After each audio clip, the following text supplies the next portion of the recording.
وأتى العمرك في سمانك ربنا يا تقمرني دي سارك جخيداي من الشيطان الرجيم. Louange à Allah subhanahu wa ta'ala, le Seigneur des mondes, que la paix et la bénédiction soient éternellement sur le sceau des prophètes Sayyidina Muhammad sallallahu alayhi wa sallam, ainsi que sur sa sainte famille et ses nobles compagnons. Chers amis téléspectateurs, chers internautes, nous sommes ici à Touba, Darou Khoudoss, dans un plateau spécial consacré au Magal de Darou Khoudoss. Cette année, l'édition 2014, nous allons un peu parler des défis qui interpellent Darou Khoudoss face à un monde en perpétuel changement. Nous allons un peu revisiter l'histoire de Darou Khoudoss, notamment l'œuvre de Cheikh Mouhamadou Moustapha, qui fut le premier calife général des Mourides, qui a succédé à Cheikhul Khadim, Cheikh Ahmad Bamba, en 1927, dans un monde en perpétuel changement, dans un monde aussi de crise économique, des crises profondes, que ce soit des crises aussi bien financières, mais aussi de la crise des valeurs.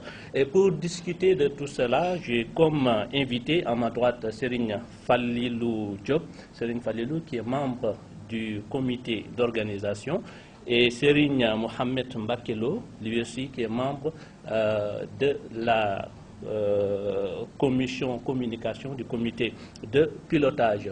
Je vais rapidement introduire avec Serigne Falilou. Serigne Falilou, on a l'habitude d'appeler Cheikh Mouhamadou Moustapha le calife des temps difficiles. Il a succédé à Cheikhul Khadim, son père, dans un contexte où le Sénégal n'était pas encore indépendant, parce qu'on était encore en colonisation.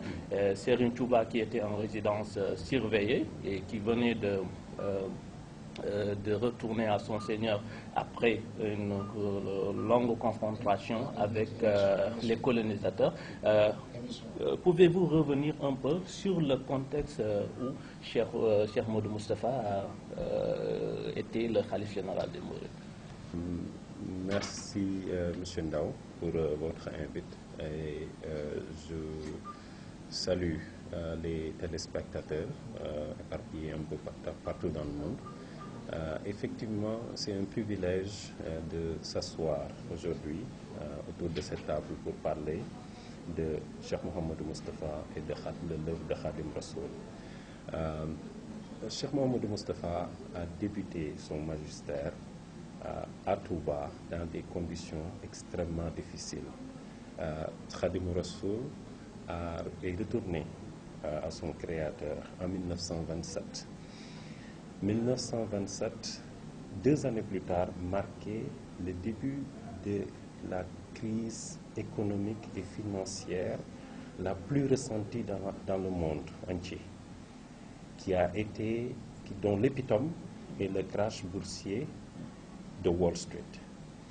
Et cette crise s'est ressentie plus particulièrement dans les colonies, parce que les colonies constituaient un réservoir de richesses que les Occidentaux, plus particulièrement les Français, exploitaient à volonté et sans miséricorde.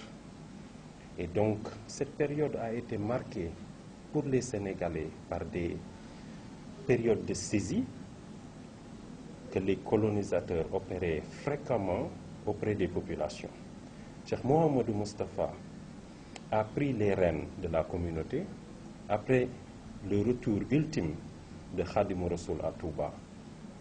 Et ce retour marque aussi un changement, un début de changement particulier pour la communauté mouride. Parce que l'élément central du mouridisme, d'un seul coup, la personne que tout le monde considérait comme la référence, la valeur, n'est plus avec nous. Et Cheikh Mouhamadou Moustapha apparu sur la scène, un homme de 40 ans qui venait affirmer les idées et le projet de société de Khadim Rassoul. Donc, il y avait à la fois une crise financière et économique, une crise matérielle, mais aussi une crise à la limite spirituelle, une crise presque de valeur, parce que la référence n'était plus là. Et Cheikh Mouhamadou Moustapha est venu et s'est affirmé comme le timonier de la communauté mouride et a conduit le navire à bon port. Et aujourd'hui, si on parle de Touba, c'est grâce à l'opération qui a été conduite de main maître par Cheikh Mouhamadou Moustapha pour transporter la dépouille de Khadim Rassoul de Diourbel à Touba, sous le nez des colonisateurs qui avaient d'autres plans. Alors, donc, le Magal de Darou Khoudoss aujourd'hui, qui commémore cette date, à la fois cette date et à la fois, selon certains, la naissance de Khadim Rassoul, est un événement séminal dans l'histoire de la communauté mouride. Donc, je pense que, pour résumer, les conditions étaient extrêmement difficiles. Et on peut dire aujourd'hui que voilà un jeune homme de 40 ans qui est venu prendre de main de maître les rênes de la communauté mouride et conduire le bateau à bon port. Et aujourd'hui, on est témoin de ce succès. Si on peut toucher par, je dirais même, ce plaidoyer ou bien ce speech, mais Serigne, je suis tenté un peu de paraphraser Cheikh Hamidou Kane qui disait quand les repères bougent, tout bouge. C'est-à-dire que je parle de repères par rapport à Serigne Touba qui venait de retourner à son Seigneur. Là, les repères ont bougé, laissant derrière lui une communauté un peu, je dirais, dispersée, ou bien des gens à qui ont un peu perdu les repères. Quels sont les premiers défis auxquels Cheikh Mouhamadou Moustapha a été confronté? Chers téléspectateurs, donc pour aller dans la lancée que vient de tracer M. Diop, et symétriquement, le défi est né avec Cheikh Moustapha.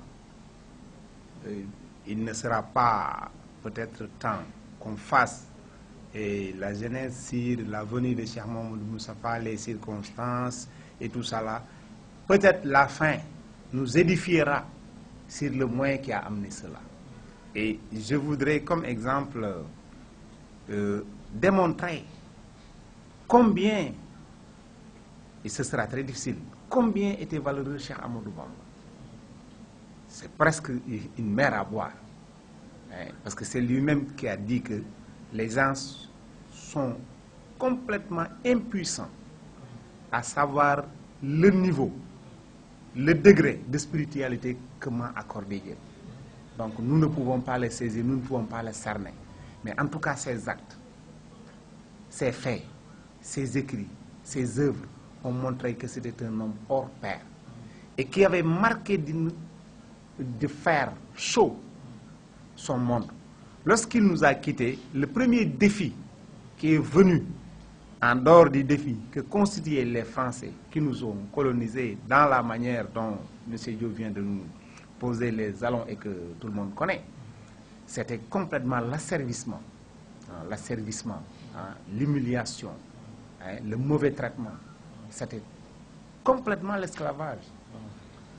Donc, il s'est ajouté au défi, en tout cas de cette matraque de colonisateurs, le départ sous nos yeux de Cheikh Ahmadou Bamba, qui nous avait en tout cas alimenté de son lait, qui nous avait formaté, qui nous avait en tout cas mis dans sa poche, pour dire cela. Donc, Cheikh Mouhamadou Moustapha avait comme défi de faire que la société ne s'éclate pas. Le premier défi, là, a été écrit. Allez aux archives nationales, vous verrez que le colonisateur, heureusement que ce n'est pas lui qui prévoit le monde, mais avait dit que la dispersion guette le mouridisme dès la mort d'Ahmadou Bamba. Et il voudrait comme repère, en tout cas, la pointure, l'ossature des électrons qui bougeaient autour de Cheikh Ahmadou Bamba. Je voudrais expliquer comme électrons les grands cheikhs, les pères qui étaient avec Serigne Touba. Ils avaient des statuts de père, ils avaient des statuts de grand-père. Et pour Cheikh Mouhamadoul Moustapha qui avait 40 ans, comment est-ce qu'il pouvait coacher tout ce monde? Lui qui était votre père hier, aujourd'hui, vous voulez être son dirigeant. Qui vous a tout enseigné. Qui vous a tout enseigné, tout. Si on prend le cas de Mame Thierno, voilà, exactement, exactement. Et d'autres. Tout ça, c'est pour pouvoir, en tout cas, sous-peser le fardeau que va représenter ce dirigisme. Donc, il fallait une autre touche, en tout cas, qui n'était pas connue du Sénégalais. C'est pourquoi tout le monde prévoyait que ce sera la dispersion. Et le Toubab il s'y est trompé. Il s'y est trompé parce qu'il avait prédit que ça va faire la dispersion. Alors, est-ce que tout aussi milité pour que... Effectivement, le Koiné était constitué, le Toubab avait poussé, la pauvreté avait aidé, le ciment que constituait Serigne Touba sous nos yeux, qui s'est dérobé de nos pieds, mais heureusement qui est resté. Parce que le Coran dit, la bonne chose ne disparaît jamais, mais la mauvaise disparaît comme le brouillard du matin. Serigne Touba s'est retiré de nos yeux, mais il est resté sur les hommes qu'il a laissés derrière nous. Donc Cheikh Mouhamadoul Moustapha a su relever le défi parce que aussi il s'y était préparé. Il s'y était préparé et la meilleure préparation d'une personne, c'est de lui assurer une bonne lignée. Et le temps nous permettra peut-être de revenir pour montrer que dans les meilleures lignées du Sénégal et du musulman sénégalais, Cheikh Mouhamadoul Moustapha était extrait de là-bas.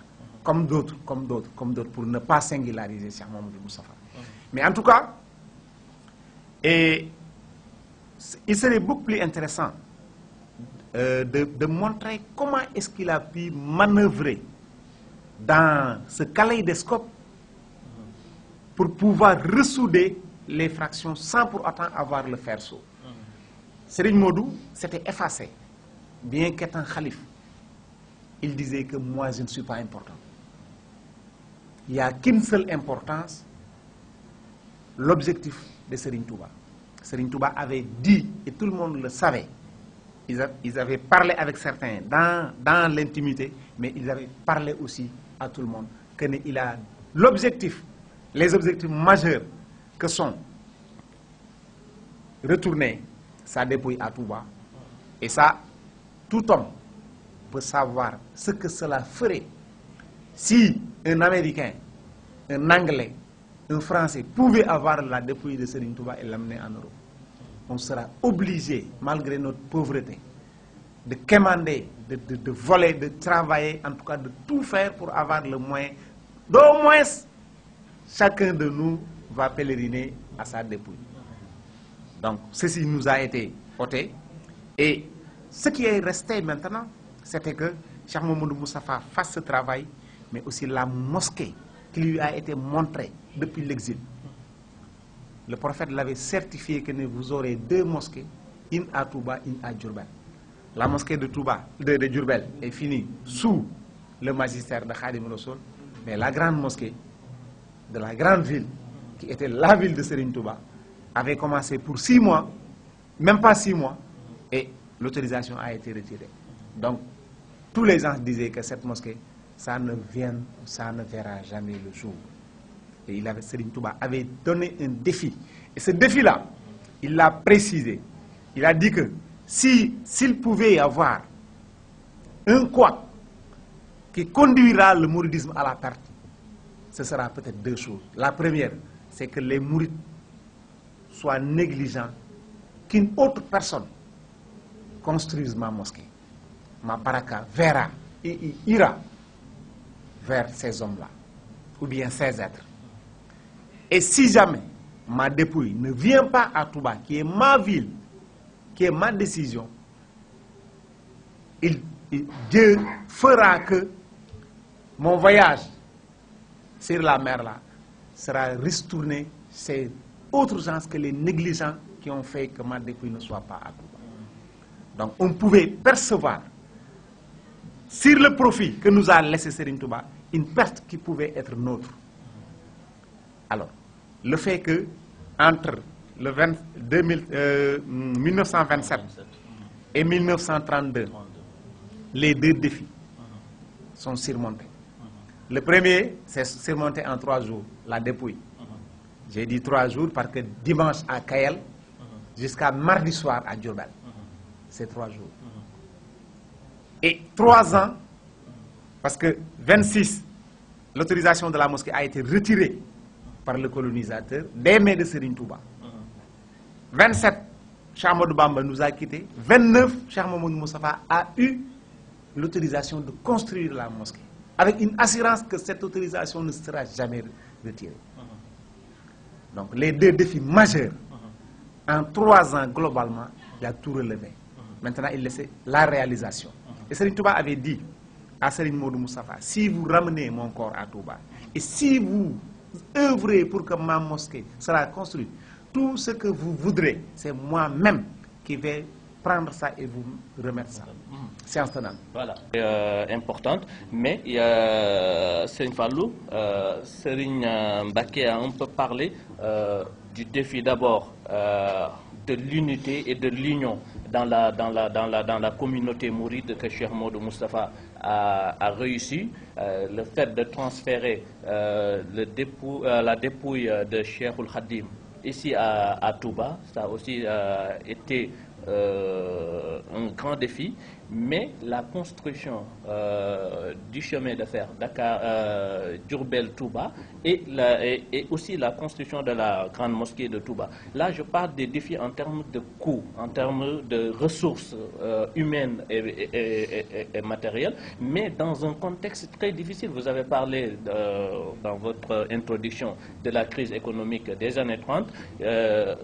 Les travaux ont démarré vers 1929 au sein même d'une crise mondiale. Comment est-ce que Cheikh Modou Moustapha a pu réussir ces défis dans ce contexte très difficile? Cheikh Modou Moustapha, je pense à mon avis, a pu réussir ces challenges principalement en exhibant les qualités du meilleur leader. Je pense que si on se réfère aux études de leadership enseignées dans les écoles d'ingénierie ou bien dans les grandes écoles de commerce et d'affaires, il ressort souvent 21 qualités de leader. Et dans mes petites recherches, j'ai pu retrouver toutes ces qualités, et plus en Cheikh Mouhamadou Moustapha. La première, je pense, de ces qualités, c'est la qualité d'organisateur. Cheikh Mouhamadou Moustapha est venu et a organisé la communauté mouride. Il est parvenu à asseoir les piliers d'une communauté et la transmission générationnelle de la richesse culturelle, la richesse cultuelle et la richesse matérielle et la richesse spirituelle. Donc, c'était le premier défi. Il a pu regrouper les chefs, les familles. Et je pense que, comme Serigne Mbacké l'a dit, Cheikh Mamadou Moustapha s'est appuyé sur les directives de Khadim Rassoul. En Wolof, on dit souvent que j'ai entendu dire que Khadim Rassoul avait appelé Cheikh Moustapha et lui avait dit « Moustapha, oufal njabot gi te nga am yermande ci ñom ». Et je pense qu'il l'a traduit avec sa compassion envers les enfants et la famille de Khadim Rassoul. Et à titre d'exemple, je peux citer Sokhna May, qui disait souvent que ce talibé de son père est vraiment le meilleur. Tellement Cheikh Mouhamadou Moustapha était magnanime envers ses frères, ses sœurs et toute la communauté. Donc, Ahmadou Ndiaye Nguérane a l'habitude de dire qu'il n'y a pas eu de rupture dans l'éducation des enfants, que Serigne Touba a éduqué lui-même et que Serigne Modou Moustapha a assuré leur éducation. Absolument. Et Serigne Modou Moustapha, en réalité, il a vulgarisé. Il a traduit en acte. Parce que, comme l'a dit Serigne Mbacké, Khadim Rassoul était en résidence surveillée. Il n'était pas en liberté. Il ne pouvait pas traduire en acte beaucoup de ses enseignements. La personne qui a matérialisé les enseignements de Khadim Rassoul, c'est Serigne Modou Moustapha. et à l'âge de 40 ans. Donc il a relevé le défi organisationnel, il a relevé le défi matériel, parce que la construction de la mosquée, qui était une injonction de Khadimou Rassoul, demandait des ressources considérables en ce temps. À titre d'exemple, le fameux Talerie, l'administrateur colonial de Thiès, avait détourné 979 000 francs de Cheikh Mamadou Moustapha vers la construction de la mosquée. 979 000 francs. En ces temps, le kilo de riz coûtait 17 francs. Et aujourd'hui, si on prend comme baromètre le kilo de riz, ça équivaut à 7 milliards 500 millions de francs CFA. Donc vous voyez les ressources qu'il a mobilisées. Et ces ressources, il a su intelligemment analyser le contexte économique. La puissance coloniale avait besoin d'une ressource qui était l'arachide. Et Cheikh Mohamedou Moustapha je le dis, il a singulièrement assis la culture arachidière dans le pays. Et aujourd'hui, on voit des diplômes d'agriculture qui ont été décernés par le colonisateur. L'institution qui a cherché à déshumaniser l'homme noir, qui a cherché à asservir l'homme noir, est retournée et est venue décorer un homme noir grâce à son génie organisationnel, son intelligence. Donc, c'est pourquoi aujourd'hui, moi, en tant que disciple mouride, je suis fier, je suis extrêmement fier de me référer à Cheikh Mohamedou Moustapha à travers son génie organisationnel et ses qualités humaines. Et on dit, je vais terminer par cette anecdote, et on dit que parmi ces maximes, il disait que il est possible de faire entrer toute l'humanité dans une rue, mais à condition que cette rue soit une rue de teranga, de félicité, et que lui-même, il soit le dernier à y entrer. Donc ça traduit les qualités d'un leader. Un leader, il doit mettre en avant l'intérêt général, pas son intérêt particulier. Et cette qualité, Cheikh Mohamedou Moustapha l'a personnifiée pour nous mourir et pour toute l'humanité entière. Donc voilà une partie de ces défis, et je pense que on pourrait se pencher à volonté parmi ces qualités, mais en résumé, je vais faire l'économie. Les 21 qualités de leadership qui sont enseignées dans les écoles d'ingénierie et de commerce, Cheikh Mohamedou Moustapha les a personnifiées. Et je pense que ces œuvres, l'utilisation, parce que le chemin de fer n'est pas une réalisation. Ce n'était pas une fin en soi, mais c'était plutôt un moyen vers le but ultime qui était la construction de la mosquée. Et aujourd'hui, j'avais assisté à une réunion en Australie où, quand j'ai fait un petit exposé sur la réalisation de ce chemin de fer, beaucoup de mes collègues ne m'ont pas cru. Ils disaient que c'était impossible en 1929 de mobiliser l'équivalent de 7 milliards. Et ça, c'était une seule partie qu'un administrateur colonial avait détourné. 7,5 milliards. Et tout le système, le système de gestion de projet que Cheikh Mohamedou Moustapha avait mis en place pour réussir cette tâche à temps, aujourd'hui doit nous servir d'exemple. Moi, en tant que talibé mouride, en tant qu'étudiant de l'histoire, je m'en sers, je suis fier de m'en servir de cet exemple. Et aujourd'hui, je pense qu'à Touba, où on a des problèmes, des compagnies, des sociétés qui n'arrivent même pas à creuser des canalisations et qui disposent de 7 milliards qui leur ont été alloués par l'État sénégalais, je pense qu'il devrait s'inspirer de l'exemple de Cheikh Mohamedou. Pour vous dire que l'exemple, la vie, les réalisations, la personne de Cheikh Mohamedou Moustapha est toujours d'actualité. Parce que comme le calife Cheikh Ahmadou Makhtar l'avait dit à Diourbel, s'il voulait résumer l'œuvre de Cheikh Mohamedou Moustapha, il allait utiliser un seul mot, l'organisateur. L'organisateur, Cheikh Mohamedou Moustapha, un homme très organisé, très méticuleux. Serigne, vous avez un peu parlé de comme vous avez un peu, je dirais, assimilé cette période à Kaléidoscope où tout bougeait. peut-être que Cheikh Modou Moustapha je dirais même peut-être que c'était un leader, un manager qui a su manager une communauté qui était destinée à une dislocation. Mais aussi, il était un légaliste, un citoyen. Vous avez parlé du